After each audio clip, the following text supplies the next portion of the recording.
ಕಾಪು ಸರ್ಕಾರಿ ಕಾಲೇಜಿನ ತಮ್ಮ ಸಹಪಾಠಿ ಯುವತಿಯರಿಗೆ ತಮಾಷೆ ಮಾಡಿದ ಪ್ರಕರಣಕ್ಕೆ ಸಂಬಂಧಿಸಿ ಎರಡು ಧರ್ಮದ ವಿದ್ಯಾರ್ಥಿಗಳ ಮಧ್ಯೆ ಹೊಡೆದಾಟಕ್ಕೆ ಸಾಥ್ ನೀಡಲು ಬಂದಿದ್ದ 5 ಪೈಕಿ 2ರನ್ನ ಕಾಪು ಪೊಲೀಸರು ವಶಕ್ಕೆ ಪಡೆದರೆ 3 ಪರಾರಿಯಾಗಿದ್ದಾರೆ.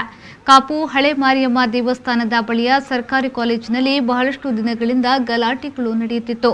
ಕಾಲೇಜಿನಲ್ಲಿ ವ್ಯಾಸಂಗ ನಡೆಸುತ್ತಿರುವ ಯುವತಿಯರಿಗೆ ಅದೇ ಕಾಲೇಜಿನಲ್ಲಿ ಕಲಿಯುತ್ತಿರುವ ಕೆಲವು ಯುವಕರು ತಮಾಷೆ ಮಾಡುತ್ತಿದ್ದು, ಇದನ್ನು ಆಕ್ಷೇಪಿಸಿದ ಕೆಲವು ವಿದ್ಯಾರ್ಥಿಗಳ ಮಧ್ಯೆ ಮಾತಿಗೆ ಮಾತು ಬೆಳೆದು ಹೊಡೆದಾಟ ನಡೆದು ಹೋಗಿದೆ. ಈ ಘಟನೆಗೆ ಸಾಕ್ಷಿ ನುಡಿಯಬೇಕಾಗಿದ್ದ ಕಾಲೇಜಿನ ಸಿಸಿ ಕ್ಯಾಮೆರಾ ಕಳೆದ ಸುಮಾರು 1 ವರ್ಷದಿಂದ ಸಮರ್ಪಕವಾಗಿ ಕಾರ್ಯನಿರ್ವಹಿಸುತ್ತಿಲ್ಲ. ವಿಷಯ ತಿಳಿದು ಕಾಪು ಪೊಲೀಸರು ಆಗಮಿಸುತ್ತಿದ್ದಂತೆ ಹೊರಗಿನಿಂದ ಬಂದ 3 ಯುವಕರು ಬಂದಿದ್ದ ಜೀಪ್ ಅನ್ನ ಬಿಟ್ಟು ಪರಾರಿಯಾಗಿದ್ರು.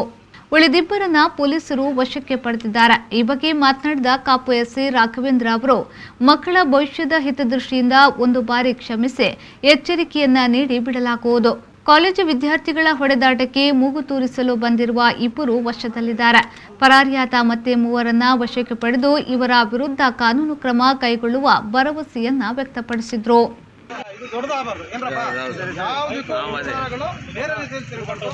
ಯಾಕೆಂದ್ರೆ ನಾಳೆ ಮತ್ತೆ ಅವರು ಒಂದೇ ಕ್ಲಾಸಲ್ಲಿ ಹೋಗಿ ಪೂರ ಅಂತಾರೆ.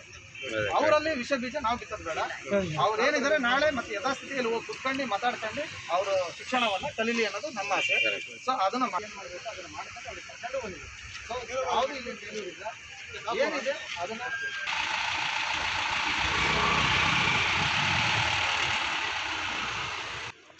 ಈ ಸಂದರ್ಭ ಬಿಜೆಪಿ ಮುಖಂಡರಾದ ಯಶ್ಪಾಲ್ ಸುವರ್ಣ, ಗೀತಾಂಜಲಿ ಸುವರ್ಣ, ಲಾಲಾಜಿ ಮೆಂಡನ್ ಮುಂತಾದ ಪ್ರಮುಖರು ಸ್ಥಳದಲ್ಲಿದ್ದರು.